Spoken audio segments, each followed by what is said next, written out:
we're getting between 50 and 100 leads a month from this through Justuno. Our direct sales reps know that if it's a partner-led discussion or a partner lead, they know that the sales cycle is going to be much shorter. Partners that are willing to do that work are going to be the partners that are actually engaged with your software, and they're going to be the ones who get in front of the product team.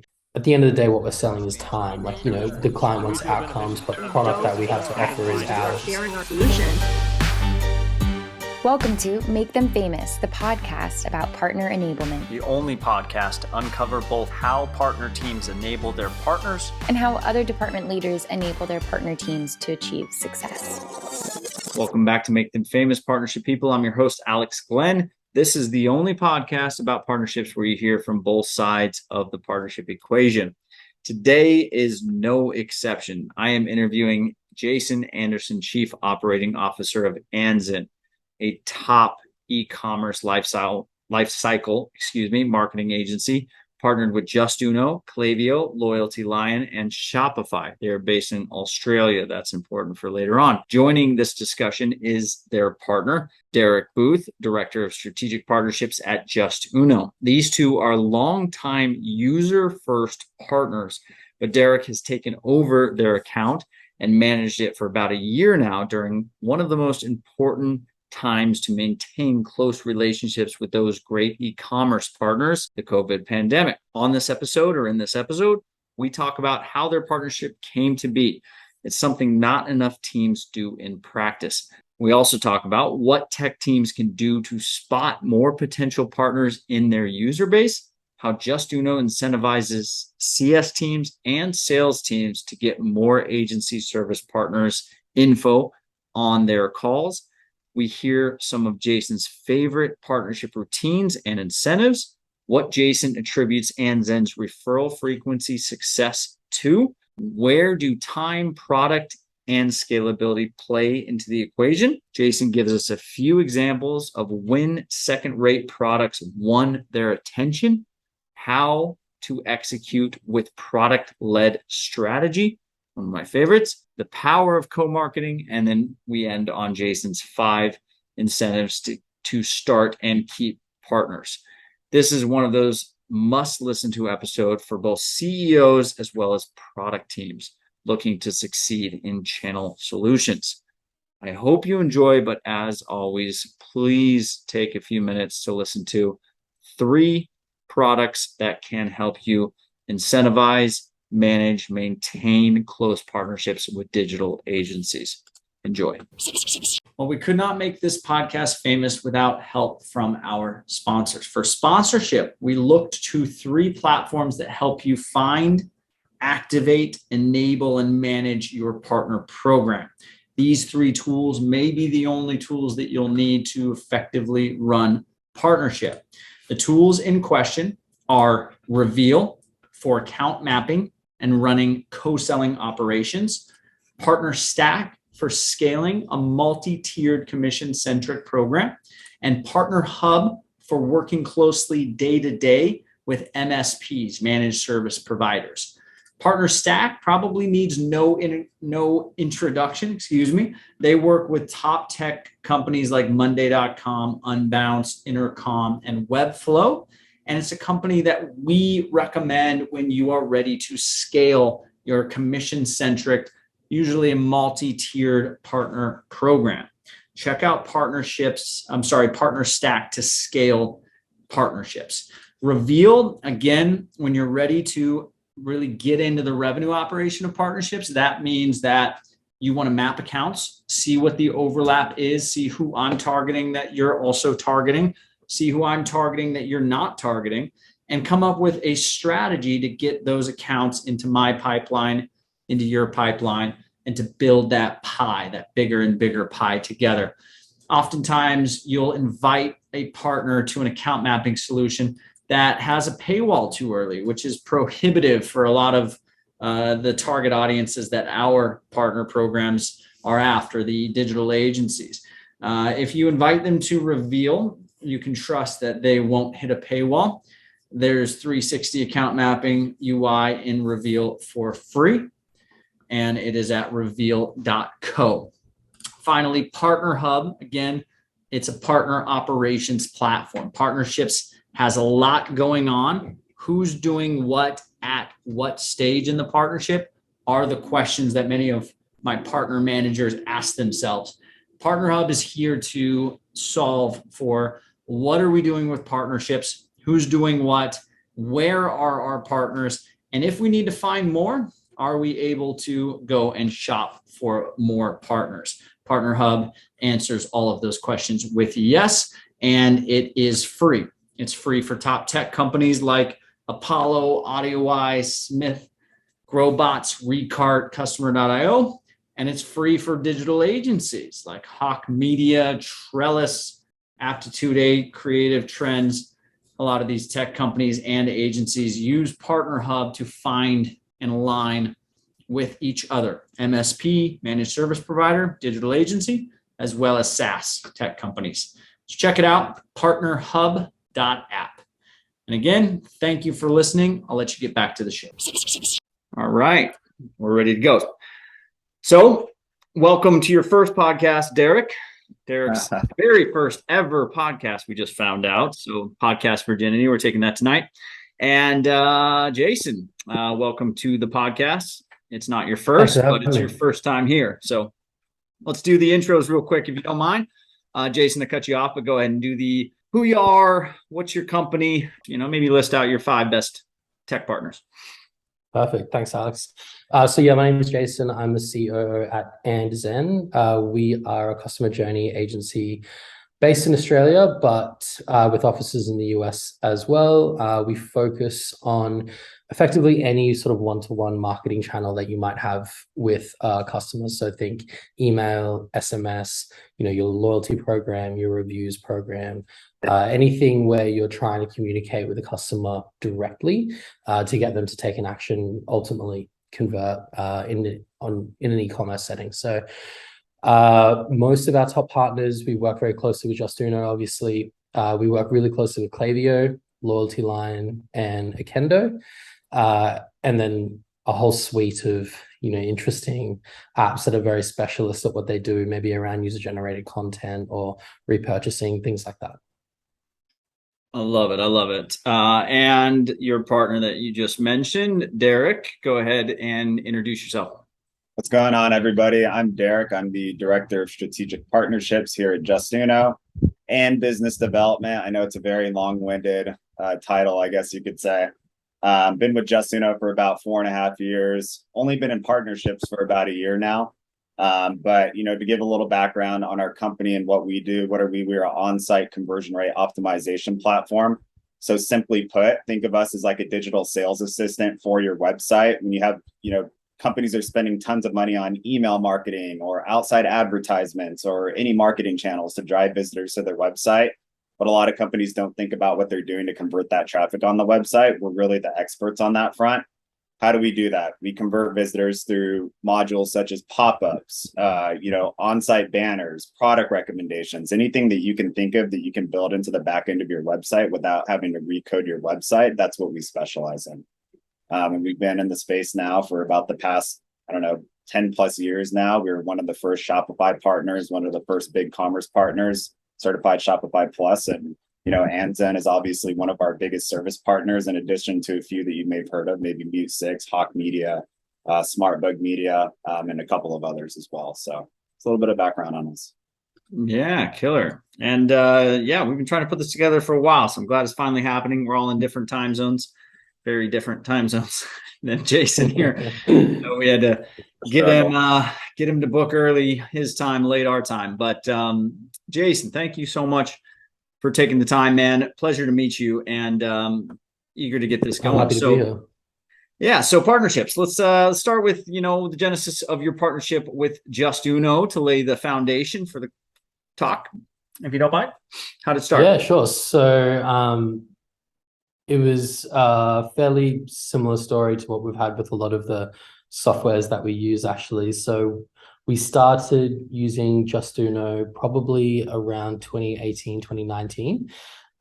We were being based in Australia, we're pretty used to having to do our own sort of research into softwares that we might want to use, do our own R&D for our clients. And we kind of kept coming back to Justuno when it came to those pop-up experiences, when it came to email conversions or, getting SMS or, any sort of cross-sell on-site experience. And it pretty quickly became a part of our sort of tech stack that we would recommend. We're a fairly specialist agency, and so we like to recommend specialist software. And we got an email one day out of the blue from someone from Justuno letting us know that at some point we'd become one of their bigger partners in the APAC region, and asked if we would like to have a phone call. So it was an interesting way to start. There wasn't really any outreach. We just kind of started using the platform, found that it was really intuitive, worked really well, had a great price point for the ROI that we could drive. And then from there, met our partner manager and were able to start building some really good experiences for our clients. Awesome. And you say you found out that you were their top partner. Does that mean you were an affiliate first and you were committing a lot of referrals through an affiliate link, or how did the top No, partner? actually, we didn't really feel anything out from a partner perspective. I think what they realized was that our email domain was being used on a lot of different accounts that were signing up in the APAC region. So I guess, obviously they're looking at this sudden spike in clients that they were generating in APAC, and our name just kept coming up. That's killer. Yeah, I think, man, I don't know what episode it was, but we do have, I think it was Corey Snyder who talked about how he scrolls through CRM data to see if there's any non-account URLs associated or emails associated with the accounts. And I think you're nodding your head, Derek. It sounds like something you do, but let's talk about that real quick. What's a routine or a practice or something that you do to make sure you're not missing any of those future out there? Funny enough, sales operations is everything, right? And funny enough, when Jason was reached out to probably 4 years ago, I'll be completely honest, we did not have a mature partner program, but maybe on the surface it looked like we did, but we were also still building it at the time as well. And partners like Jason really enabled us, and Andzen really enabled us to help build our partner program and make it the partner program that it is now. To get back to your question that you were asking on as far as opportunities that may come in, our reps are trained to look not only through discovery but also when trial signups are coming in to look at email domains. So if they see an email domain of an agency, typically it won't match the domain of just like you were mentioning, match the domain of the merchant that's coming in. They'll hop on a call with somebody. We'll ask in our discovery, are you working with a service partner? Are you a service partner? So we've really built it into our entire sales process to identify partners and get those in front of our partnership team. So we're, really hitting the ground running and developing these partnerships and making our partners and the clients know that, at the very early stages, that there are benefits very early on as to working with us and what they can receive, being a part of our partner program or just simply being a client of a partner that we work with. I love that. I love that. Yep. And, another shout out. I think it was Ashley Hildreth over at Clyde, I believe. She has a really cool Salesforce setup where she has some unique fields that are related to partnerships on the Salesforce user profile. And she spiffs the CS team to fill those out, and probably the sales team too. I don't know what the specific spiffs are, but while they have one of the users up on a call, a support call or a sales call, there's 3 fields, and it's what agency are you using, and some more information about that. And if any of the CS or sales people fill those fields out, she sends them a gift or money, something like that. Awesome. That was pretty interesting. Yeah, sometimes, we all forget that partnerships is part of it. If we're not on the partnerships team, it's not our sort of quota, and we just forget about it. So yeah, absolutely.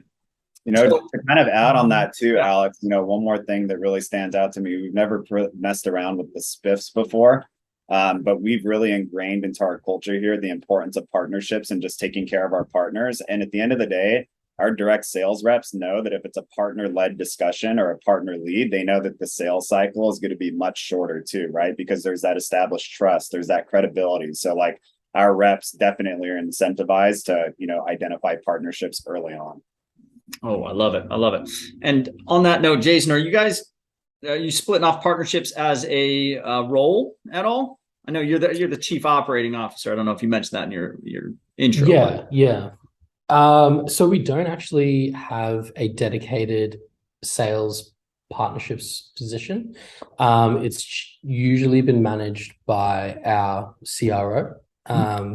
But it depends, I think, because for some of our partners that we're really heavily involved with that have a more technical implementation, I'm generally the point of contact because I lead our account management team. And for a platform like Justuno, where we're proactively working on betas and new feature releases, obviously in the sales team, we want to keep them abreast of what's coming out and how it might be easier for them to co-sell with Justuno. I actually get a lot more involved in the partnership because it's really important for me to be able to work with our team to know technically what's on the roadmap, what things can we be rolling out for clients, how are we making sure that as a service provider, we're remaining sticky by keeping our client ahead of the curve, but then also as a partner with Justuno, how are we feeding back up feedback to help their product development as well. That's important. Yeah, we have a couple things here to talk about around the product-led partnership side of things that you really like, Jason. But before that, I want to kind of talk generally about what's working in partnerships for you guys, for Andzen specifically. What really works? What do you like? What are some of your favorite things going on in partnerships?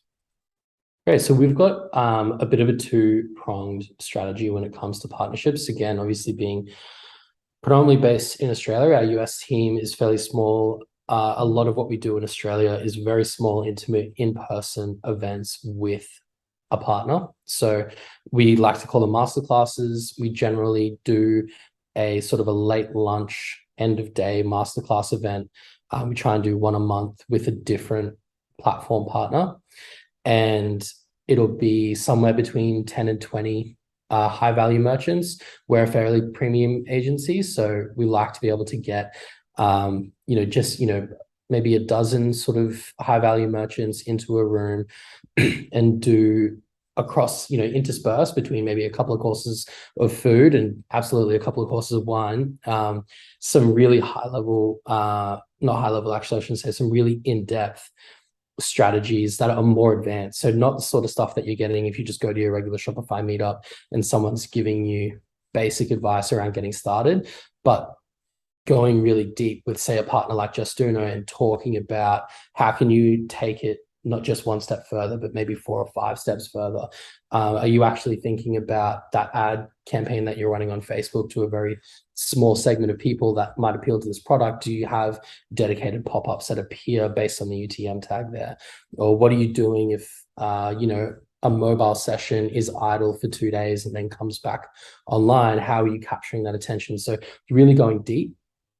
And what we find in those sessions is that while we absolutely give away a lot of strategic IP for free effectively to those merchants, more often than not, the response that we get is, that sounds great, but really technical, really time consuming.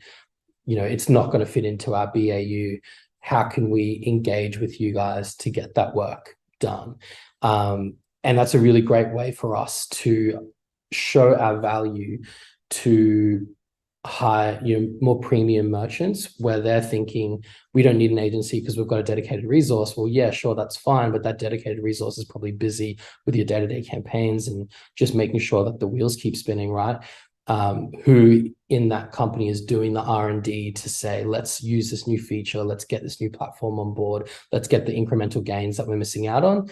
And that's sort of our strategy with partners, to be able to come in. We can really show what their platform can do. That helps make them look really sticky, because obviously for the merchant, it blows away anything that they get in their inbox that's like, oh, look, yeah, Justuno may be great, but are you actually using all these features? Maybe just use our platform because it's cheaper and simpler.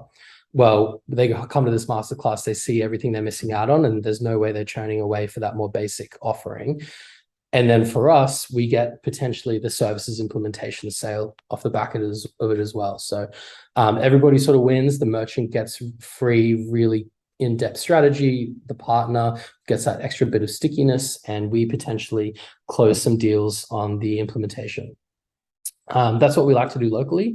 And then when it comes to, I guess, a more global, broad level, we try and run webinars that are are not so in depth, but are certainly more accessible for the average merchant. And that is more of a play for our, I guess, more entry-level offering, where we go broad. We try and use webinars and events like that to try and capture really large groups of leads, a few hundred people at a time for these webinars. And then what we're sending them is more best practice type content that's at a very cheap, that we can implement easily for them. That's more project-based, but really obviously supports. Retainers are great when you're in a service-based industry and you need them to survive, but that supplemental project work can be the difference between, just making that target that quarter, if things have been slow on the retainer front, or, maybe even blowing a quarter absolutely out of the water because you've gotten all this extra small project cash flow. Oh man, there's so many things I want to go into on that. You mentioned courses. So what's important is you guys weren't a partner and you were doing a lot of referral business because you were selling services on top of Justuno, and you were just baking it into those services, retainers probably that you were selling. So every new client that you onboard, it didn't matter what they were using, what was on their site. If they want to work with Andzen, they get the full board of services, which includes, you mentioned loyalty line, Justuno. Absolutely. If they're doing email, you're going to probably switch them to Klaviyo and build out their campaigns.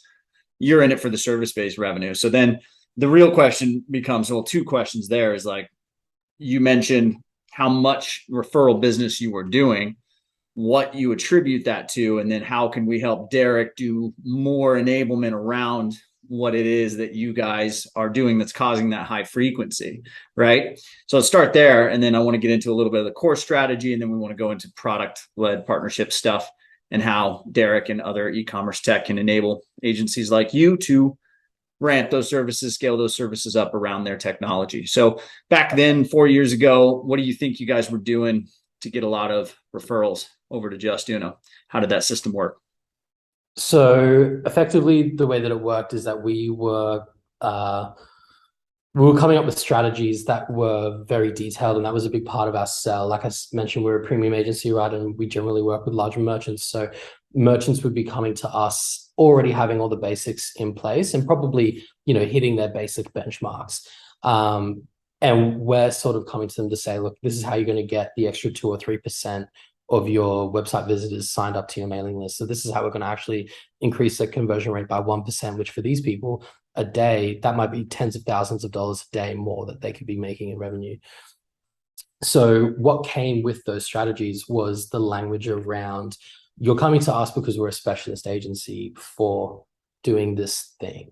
The way that we do that is that we bring specialist technology at the individual touch points required. And Justuno is a good example of that, where it's really an on-site conversion tool, whether that conversion is happening by capturing an email or mobile number, or maybe getting push notification permissions, through to adding extra products to their cart, all the way through to getting to checkout more quickly, less clicks, and actually converting.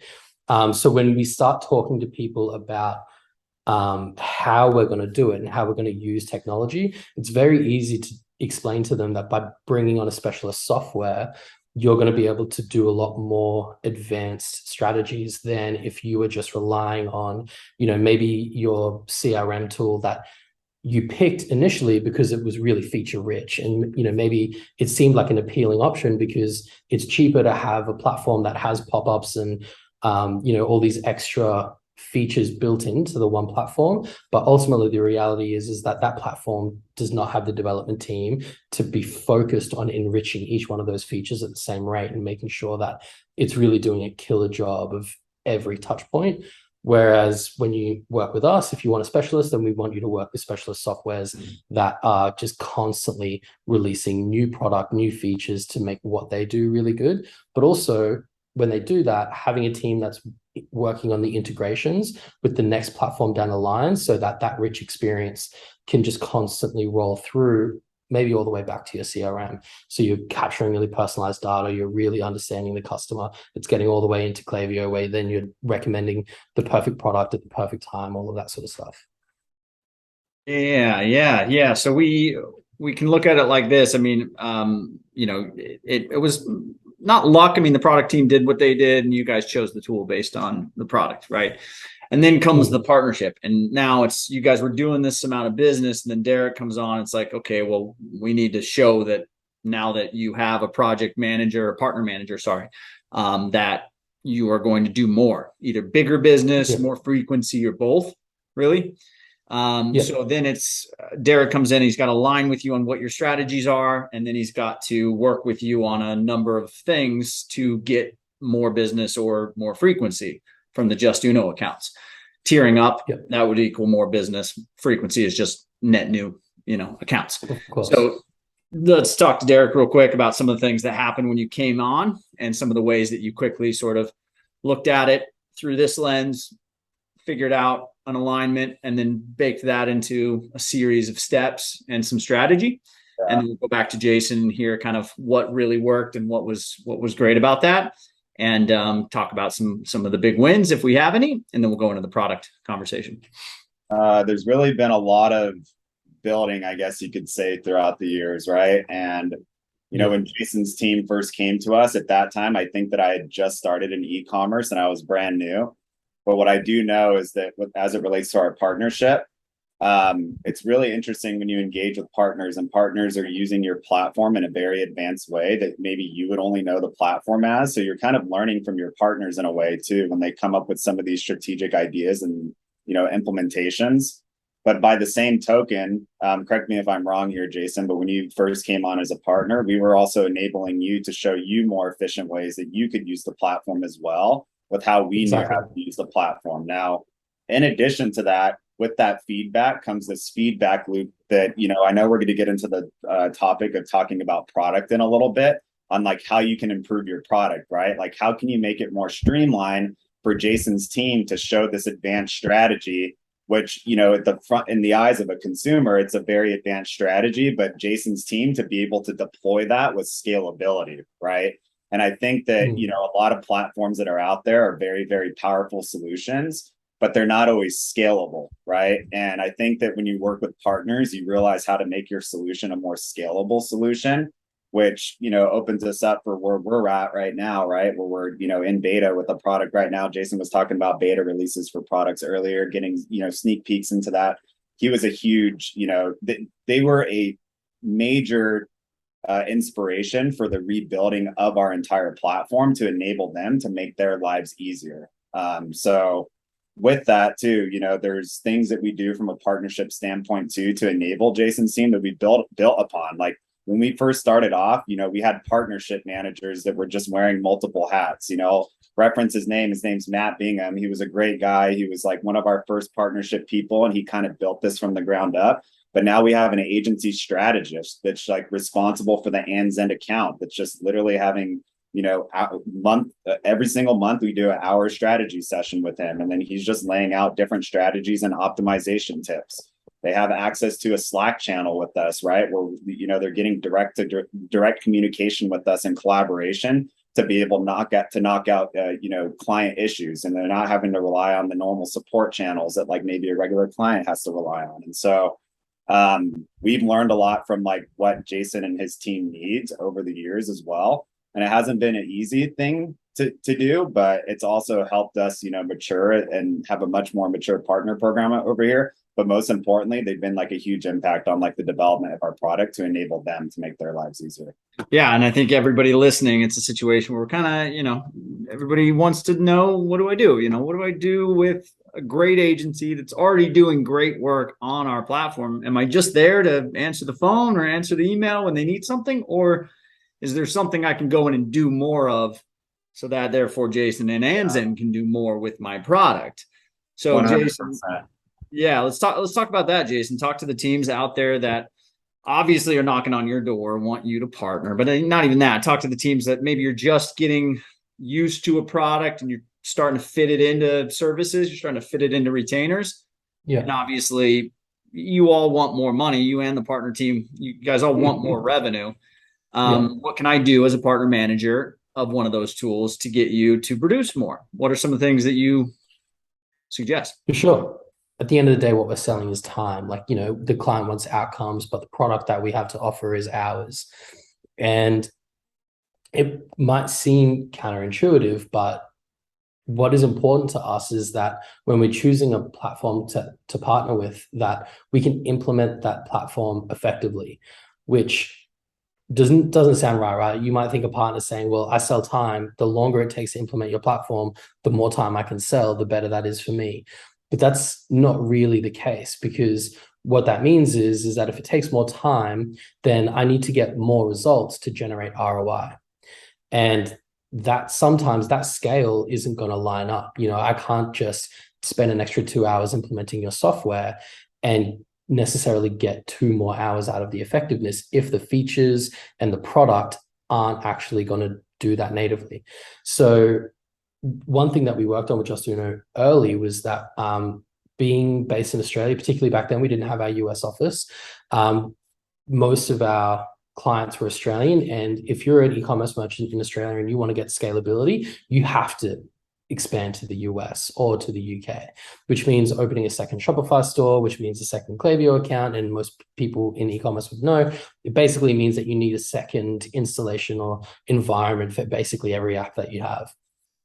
Now, this back in 2019 was a very difficult thing to manage in Justuno, because they didn't have these inter-account relationships where you could say clone campaigns between accounts.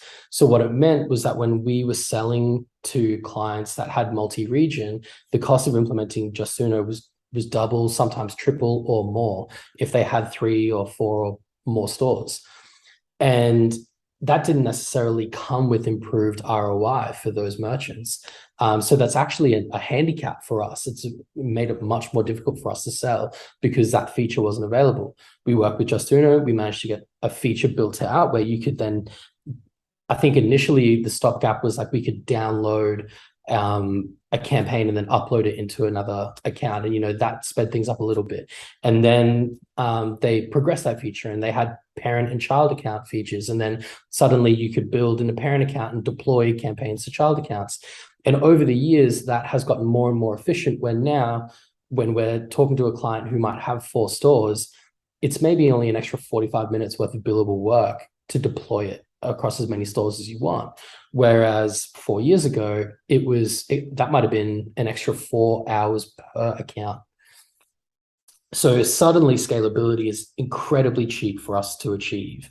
And then on the ROI front, we're able to come back to the client and say, well, we implemented Justuno and it only cost, X, and we were easily able to generate 4, 5, 6X ROI, whereas in the past we may have barely been scraping 2X. So having that relationship with your partner where they can feed back on the UI or the UX and talking specifically about scalability and being able to implement quickly can actually have a massive impact for them to be able to generate ROI. They become more sticky. They can sell or talk about your product being easy to use. It makes it more sticky for the merchant. This is a very similar thing with Klaviyo as well. Very early on, when we were working with a lot more email softwares, one of the reasons we ended up working with Klaviyo more often is because when we pitched to a client what email software they could use, Klaviyo was actually the cheapest for us to implement, and it came with the cheapest price tag. And so a lot of merchants would say, okay, well, let's start off with what your service is, but on Klaviyo, because it seems to be that you can implement it for less. And we just ended up doing more and more work with Klaviyo because of that. And then now you look at Klaviyo, I think the stat is they have like over 80% of the Shopify Plus market, right, is using Klaviyo. So on their side, that investment in being easy to use and being scalable is now paying off because they've got massive market share because they're easier to use. More people are using them, more partners are recommending them. And they're very much now winning that race because they took that position early. I'm going to take myself off mute. No, that's killer. That's killer. So the things that partner teams can do related to product. So let's go over that. So you mentioned a lot of things that partnership teams probably look at and say, well, how am I supposed to, use my product scalability to impact my numbers? I can't really control how much my product team is doing and not doing to help me out as a partner manager. So, a lot of the people listening have the, second tier, second rate, whatever you want to call it, products on the market. And they're in the partnership seat and they're really trying to get things done with an inferior product. It's tough, and they have to pull on all the levers, right? So Yeah. Let me ask you this, and we'll go to Derek for talking about what the product team is doing and how you guys are kind of working agencies into the product. But the last thing I want to ask Jason before we get into that is, have you ever kind of looked at a second tier, second rate, second best, whatever you want to call it, product that has come to you for partnership and said, you know what, you guys are clearly not the best on the market. Maybe they're newer, maybe they just haven't caught up, but they've come to you with so much blank support, incentives around whatever value that you've said, you know what, we'll either stick with you or we'll start working with you and we'll stay loyal because you guys are just so awesome. You don't have to name names, but has that happened? And if so, what are some of the things that they may have done to get you? Yeah, for sure. So we worked, there's a couple of examples. Klaviyo is actually probably a good example in and of themselves. We started working with them, probably 5 years ago now. And at the time, they were seen at a similar level with MailChimp, but we did a lot of work with .digital back then, and Klaviyo was definitely underpowered compared to .digital. But like I was saying before, what they were really pushing was a really simple user experience, which made it much easier to implement on, which made selling our services much easier. And they, as they developed the product, that made them more sticky. But I think a good example that's maybe more applicable for some of those softwares and partner managers that you talked about is, before we were really tight partners with Loyalty Line, we worked with another loyalty software that was definitely seen as a cheaper, more entry-level product in the market. And the reason that we had a lot of success with them is that they had a free tier of the platform where you could utilize a refer a friend feature that was built into the loyalty program. So everyone would have seen, I'm sure, if a platform with a loyalty program, share your personalized link with a friend and you get points and they get points, and off you go with the referrals. So what this platform did was made that feature a free feature when you installed the tool. And when we wanted to sell a loyalty program to a merchant, what we would say is, why don't we install the platform? After someone checks out, we'll just show the little modal, we'll make it pop up and say, thanks for your order. Here's your personalized referral link, share it with a friend, and you'll get some points that's worth, say, a $10 discount. And we'd say it's just an easy way to validate whether someone might engage with a loyalty program or not. It's not going to cost you anything. If anything, it might just get you some free referrals. And if it really works, then it'll be justified to let's spend some time investing in this loyalty program. Anyway, it worked insanely. I think over the course of about 7 months, we went from like 10% of our clients having a loyalty program to over 80% of our clients having a loyalty program. And that was massive for us because they are incredibly complicated things to implement. You have to design the branding, come up with everything. Like, we sold incredible services around this loyalty software, and rapidly, basically over the course of 12 months, I think we would have done dozens of referrals over the course of 12 months, purely based around the strategy of just saying to people, well, let's just turn this feature on for free and see if it works. So what I would say is, if you're a partner manager, are there aspects of your platform that have an easy hook that could be tempting if you can just make that feature a free feature? Is there something that a client could justifiably say, well, I want to validate whether this platform might work for me. If I just turn this one thing on for free and it works, that may be the tripwire for them to say, all right, let's go. Like, let's actually sign up, use the full plan, whatever the product might be, to unlock those advanced features. In this case, it was that refer a friend module, but it could be anything. That should be something that probably most partner managers could sit down with a product their product owner and look at some features and see how can we commoditize that into a free tier. And Shopify love a platform that has a free tier as well. So if you go to Shopify saying you want to create something like that, they're likely to try and give you some pop too. Really easy way to try and get out there a little bit more. And then obviously on the partner side, you can go to your service partners and say, look, we're going to make this aspect free. Here's a strategy around how we think you could sell that to your merchants. Here's some enablement material. And then you may well be off to the races. Yeah. Derek, why don't you touch on what he just said, and then let's talk about some of the things that you guys have been doing on the product partnership, joint venture side of things to keep more partners like him in, and also able give you some more levers to pull for new partners. Yeah, Jason, when you're talking about everything, it's just like I'm visualizing kind of just like the entire customer experience being that I, started on the ground level, right? I worked as an AE, and I always had to come up with creative ways of like how to differentiate my product from all of the other solutions that were out there, right? Like I wasn't talking to partner managers, but I had to get creative. And, your product can limit you sometimes, but there's things that you can do as an individual. And so like for partner managers, I guess like the best advice that I have is like, if you've never done direct selling of the product to a merchant, my advice is that you get really close with your sales team and you get on as many sales calls as you can and be with the best sales rep that's on that call, on that team, and really learn your product in and out, right? Because yes, there are free elements of your product, but we talked about this, right, with Jason, and it's the go-to-market, right? It's like how easy is it for the client to implement, but with the partner manager too, how easy is it for the partner manager to implement it for the client, right? Like what work have you done up front to make it easy enough to just say, here, drop this into a back end of the account. This is literally all you have to do. I will do it for you. And let's just see the ROI from it. Like let's run it for a week or 2 weeks, or just run it for a month and just see how it works. That is the best way to get adoption. That is the best way to get validity for your product.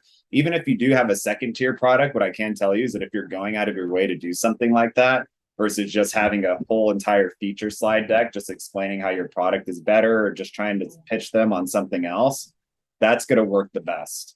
And then kind of like transitioning into a little bit about like talking about, what was the other thing that you were talking about, Alex, that you wanted me to transition to? You said that you wanted me to talk. So some of the product conversations, like Jason mentioned, you look at the product, you say, okay, well, what is the feature that is easiest for the agencies to just set their clients up on right now without having to potentially charge the client for Justuno? So is there a free, product feature that we can roll out that would make Jason's life and his sales team's life a lot easier to get his clients onto Justuno?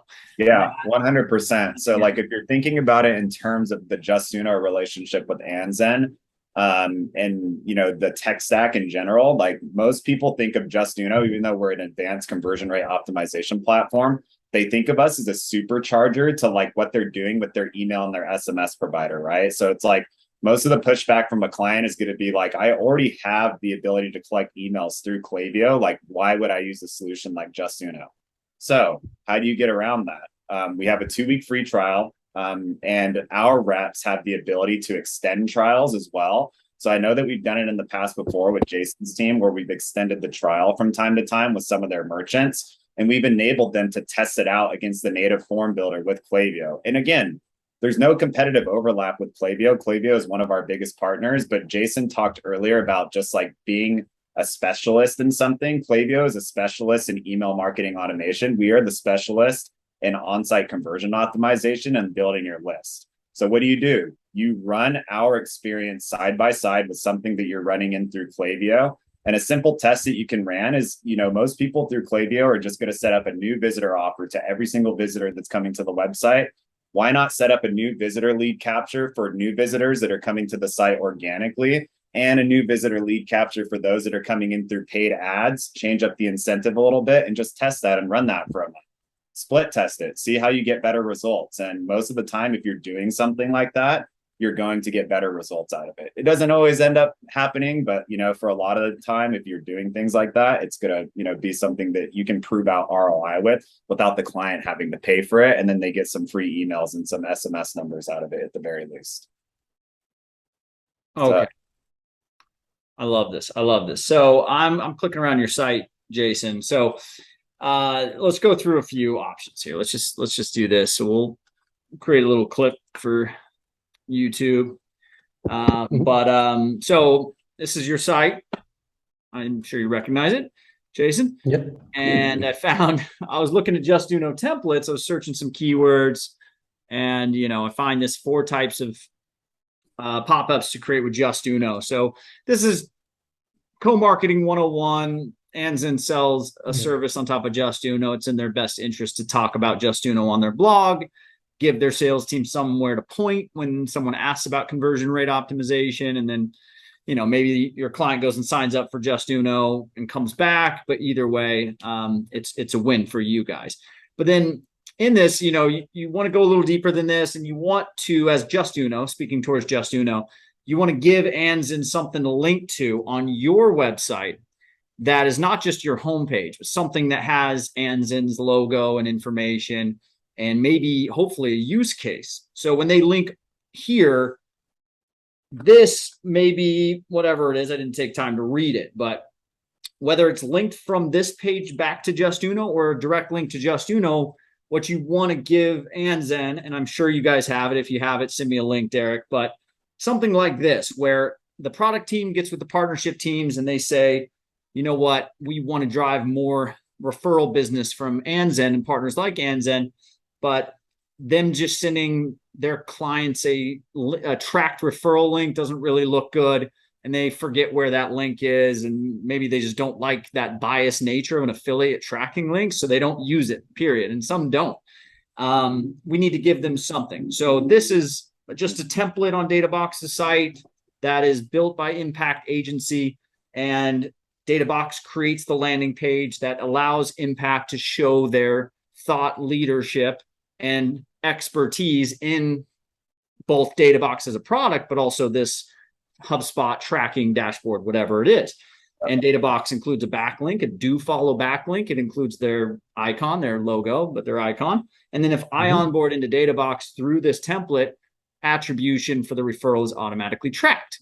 And Impact sales team knows that if anyone's asking about how do I, put together reports for HubSpot, they have this link and they just send them there, and it's not biased in nature. Even though there is bias, it's not just an affiliate link that goes to databox.com. And all the great products do it, templates for these bubble websites by all of these different agencies. These are all agencies. Kite is a sales enablement software, but when you get into Kite, you can start with these templates that are built by their partners, right? Yeah. Airtable Universe. I just actually linked to my Airtable, but Airtable Universe, same kind of thing. So I wanted to get your opinion on that, Jason, and then Derek. Are there initiatives going on? What do you have today? And what is the impact of being able to say, here's what we have for you, show off your expertise, and let's get you into our funnel. Let's get Andzen and other partners into our funnel, Yeah, absolutely. So it's actually one of the things that is probably more unique with our platform partnerships is Justuno came to us around the strategies that we were implementing for our merchants and asked us to create some of our best practice templates that they could load into their template library under a agency partner tab. So what that does obviously is enables their clients who might not necessarily be as tech savvy to just be able to go in, see what Justuno's best partners are doing, browse through the catalog of our pre-built work, and then implement that for themselves within a couple of clicks, which is fantastic. The flip side of that for us is that they opt in for marketing for us. I don't have anything wrong with saying that, I think generally we're getting between 50 and 100 leads a month from this through Justuno, which is amazing for us, obviously. Now, a lot of these clients are perfectly happy with just using our templates. So that's fine. But, it only takes one, right? I mean, this is a free referral channel. It costs us very little in the terms of time to just package up some of our best practice templates and then provide them to Justuno to put into this library. But it has an immense knock-on effect when you think about 12 months of those leads just backing up for us. But for Justuno's sake, Justuno is a more advanced software. So it has more advanced features. They take more time to implement. It's maybe a little bit more challenging for like a founder if they're just trying to go in and get things done. But so for them, they get a feature that makes them very sticky, very easy to implement, very easy to get ROI from. And then for the merchant, it's a fantastic, efficient user experience that's going to generate far more ROI than if they're just going into a different platform and trying to figure it all out for themselves.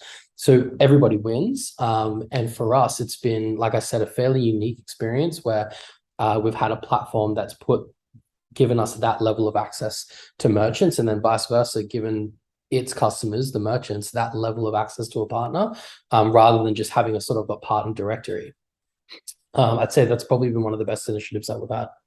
I love it. And Derek, I was trying to find a link for it. If you have a direct, I think it's behind your login. You got to log into Justuno to see this template library. Right? Yes, absolutely. Yeah. It's inside of it. Yeah. Maybe Jason, if you can send me a screenshot of one of your templates. Sure. Guys, I'll put that in. I'm going to do an article and all that fun stuff. Sure. Yeah.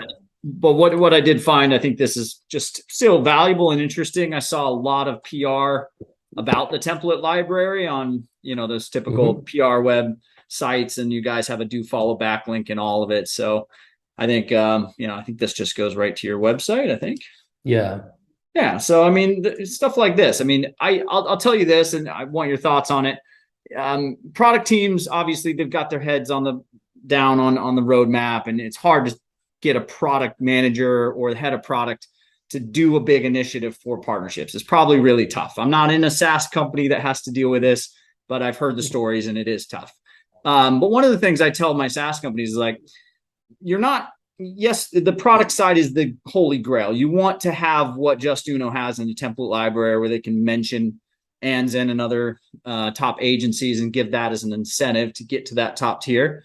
But there's stepping stones first that you can take. There's initial, initial endeavors that you can kind of get the marketing team maybe to help you out with. And one of them is, instead of thinking about it like I need a product side push, maybe you just need a column in the blog that features templates from top agencies like Jason. And it's a different sort of blog post structure. So the page just needs to have a different template instead of just your typical, text in the middle and a sidebar or whatever, like a typical blog post. Maybe you reorganize the page so it looks like more of a template where there's stuff on the left, on the top, and on the right, and a little bit of description, but then it has Andzen's logo right there. And you allow your agencies to submit what they're doing with your product in a templated fashion. And you publish those as posts. It's just a blog post as far as your CMS is concerned. You don't need to include product. And then the button on those posts is tracked. So it has a, question mark Andzen tracking link on the back, or a UTM. And you give them that. All you're really doing in the first step is trying to prove to your higher ups in the product team that it is a good initiative, that your partners are going to take advantage and they're going to submit those templates. But two, you want to give Jason and Andzen as a team somewhere to send their traffic on Justuno that doesn't require an affiliate link, and give them that real estate on Justuno. So it's not biased suggestion, right? So let's talk about. I think from what, something that's worth pointing out, like, look, what we have with Justuno is kind of the holy grail, right? Like, where that's endpoint, let's get all the way there, where it's a seamless experience of leads just going back and forth. But to your point, why not? If you're just going to start out and you need to generate some proof of concept to get buy-in, agencies like us, we love a backlink. So, we're absolutely going to say, if you say to us, hey, look, could you even just give us 3 best practice, maybe ways that you implement the software?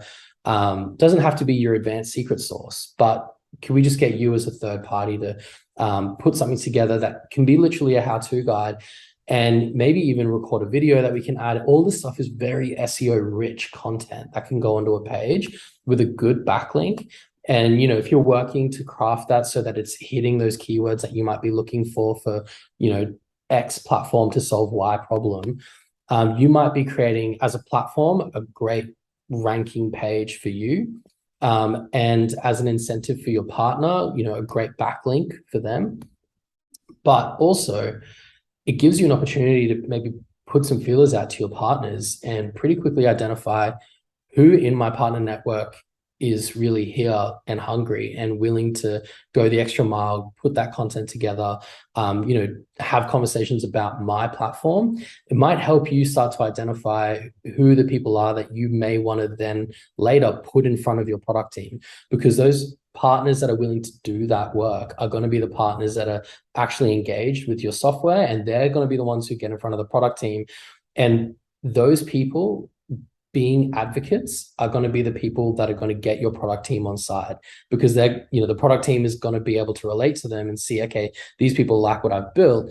That's going to give them credibility. When we talk about trying to convince our product managers that they should be listening, you want to bring advocates in, right? Who say, we love the platform, but have you thought about this extra little thing? Going through that process, it'll definitely help you prove the concept out, but it'll also help you find that group of partners that are really engaged. And when your product managers see the content that's being produced around how to use their software, they're also going to want to engage with that partner as well. Killer. I mean, we could go in the weeds with co-marketing. I mean, that's one of the things we preach more than I think most. It's one of the most overlooked sort of, let's do stuff together, is the shorthand of it. It's like, why aren't we just doing something together that's mutually beneficial? And yes, it could turn into a partnership, but at least we did that and we got something out of it. We met each other's teams, and we started the relationship. So we just to add on to that, we take a crawl, walk, run strategy with all partnerships, regardless of service partners or technology partners. And even if you don't have a co-marketing team, it's fine. There's still small things that you can do, but what it really does early on is it makes us gauge who we're going to work well with. Like Jason was saying a lot about how a good way to qualify out partners is how receptive are they to want to do something that's as low lift as co-marketing, right? That says a lot about a partner and their willingness to want to work with you, which I think helps you determine how you're going to work with that partner and how that relationship will look like moving forward. I love it. So just confirm this for me, Jason. We'll end on this, but let's go through the top 5 things that partners can offer you that's valuable. I think number 1 is the good product. The product has to be at least, top 3 on the shelf for your clients. It doesn't have to be number 1, but it's got to be top 3. It's got to be product market fit. Past that, it's got to have a good user base, some demand, some searches on Google for that product, so your sales team can sell it. It's not just this unknown. But then below that are things that partnership teams can influence. So it's things like monetary compensation, how much they're going to pay you for referrals. Where is that on the top 5 list when you think about things like product-led partnership stuff, support, included in the product conversation and getting close to the product? Training and support, I guess, are the same thing. Certifications in there as well. But what is your list of, besides product, what are some of the things 1, 2, 3, 4 that partnership teams can do to really work closer with Andzen? Look, to be honest, referral commissions are probably one of the lowest down on what we're interested in getting. Referral commissions are tricky because most people, it's fairly standard, right? Like most platforms, to be able to still make money as a platform, you're probably offering 10, 20%, depending on contracts or how you do it. It's actually a red flag for us if we get a platform come along and say, we'll give you 40% referral commission. That's a red flag that your product's too expensive if you've just got that margin to give away to your partner. That doesn't sound right to us. But ultimately, for a lot of what we do, you know, that commission we just funnel back into co-marketing budget, because like, you know, it might be enough to go out for a nice dinner, but it's not. If I built my business for referral commissions, then, you know, I'm not building a very good business. I don't have very good services if I'm just in it for the referral commission. I think training and not just co-marketing, but co-selling is really important, particularly if you have a more in-depth or technical product. Trying to work with your counterpart on the services side to say, how can I get one of my reps to jump on a call with the client and do the demo for you? Or, you know, how can we get on the call together to maybe do some objection handling or whatever it might be? Enablement material is always great, you know, one pages and things like that. But merchant is always going to love a face-to-face conversation with someone from a platform, so that they can really see that this, you know, there's real people here that are working on this tool, and they know what they're doing. Certifications is something, in my experience, at that higher level. So if you're working on a software that's more expensive in your market, certifications I think are really important. It means a lot to us when we can go to a client and say, here's this market leading software, and they have an actual training program that, you know, X number of people on my team have had to complete for us to be a certain tier of partner. That has a huge amount of value as a service provider, because it's something that we can use to differentiate ourselves from other service providers. And if the partner gives us that enablement, then we're more likely to go with that partner, because it's a much easier sell to say, well, you know, we're a platinum partner, you know, 40% of our team have passed the certification exam for this software. You should definitely go with us and use this tool.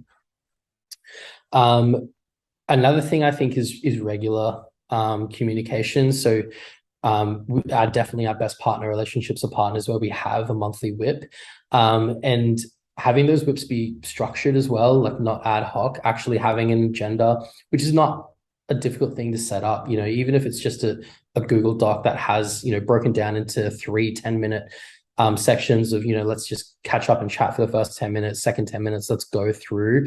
If we've got, you know, maybe some leads that have been registered that haven't converted yet, let's go through them individually. Let's talk about if I can get a rep on that call with you, and then maybe wrap up. Let's talk about features, roadmap, what's coming out, you know, do you have any support queries, things like that.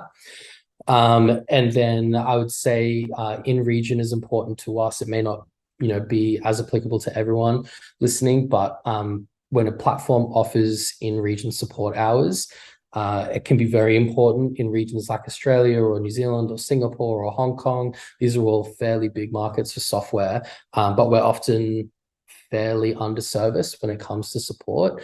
And it can be relatively easy to have people, at least for, you know, for half our day online. If you put people on the West Coast and you have them work a late shift, that actually goes fairly deep into our day. Like you might have coverage from sort of 8 a.m. our time through to like 1 or 2 p.m. our time, if you can do that. And, you know, that's not, for everyone, that's not a massive lift. So I would say those things are really important to us. And then the other thing is absolutely, I think, having access, you know, if you've got partners that you really value, trying to get some buy-in, maybe at least quarterly, from someone in your product team to be willing to talk to partners, whether that's just to do a roadmap update or if it is to just take some feedback on board. That kind of access is going to be the things that for your service providers is going to actually make them say this software cares. They're interested in improving, being better, building a good partner relationship. And that's going to be the thing that makes them say, look, you know, maybe it's not the best software on the market, but they invest this time with me, which makes me see a roadmap to one day they might well be the best software on the market. I love it. I'm just going to recap shortly, and then Derek, we'll leave it to you for final words.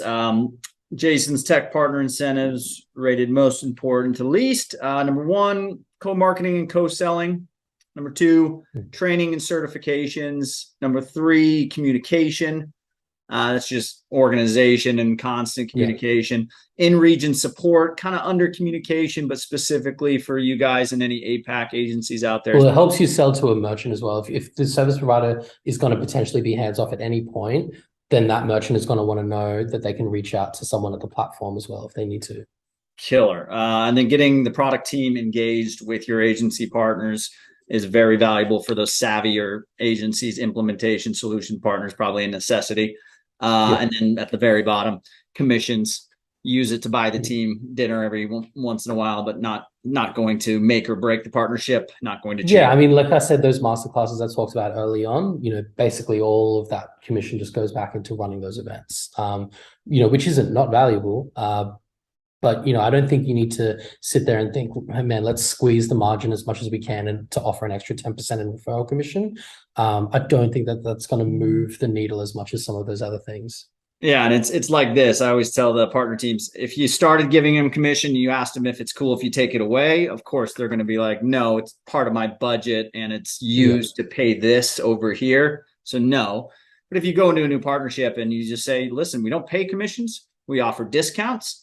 And we offer bulk resale options, and we offer a lot of support and co-marketing and co-selling and backlinks and all this stuff.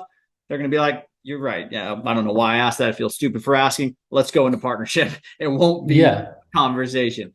So I see more and more teams starting the partnership equation without commissions. It makes everybody's life easier. Highly suggested if you're listening and you haven't gone into commissions. Don't even offer it. Not worth your time. Derek, any last words? Anything that we didn't touch on that you just want to mention? Anything at all? I mean, Jason, you painted such a good picture for everybody on my first podcast, and I'm left speechless. But no, in all real talk, though, I think in summary, look, your product is going to be different. And it may not work for certain service partners. It may not play with existing solutions. But what I will tell you is the more from a product perspective, I think product is really, important is a whole part of this. How can you keep your service partners living in one place that doesn't keep them jumping around from too many things, right? Like the easier that you can make your solution to play with things that they're already using and what they're doing from an operational standpoint at a very, very high level. I know it's very complicated. They're going to be more likely to recommend your solution because they're customer facing teams. If any of you have ever worked in customer success before, you've done sales before, great. That was a great partner lunch and learn. I am never going to go to that website and look at that and go through that 2-hour implementation. But if it's living inside of the app and it's consistently in their face and it ties into their operational workflow, I promise you that you're going to get more referrals and, you're going to refer more leads to your partners, and then the partners are going to refer more leads to you. I mean, that's what I'm going to close it with. I love that. I love it. Okay, guys. Yeah, this was another one of those must listen to podcasts, I think, for all the CEOs and heads of products teams out there, head of marketing. It's just one of those, you have to kind of hear this stuff from the horse's mouth. That's why we invite this podcast to you, the horse. Jason, thank you for coming on, buddy. It was great. Thank you, guys. Thank you both. I'm glad we finally got this done. Well worth it. It was a long one, but I think we're going to use every minute of it. So really good. Thank you, guys. Glad we were able to. Take care. Have a good day, Jason. Good night, Derek. Night. Bye. Thanks, guys.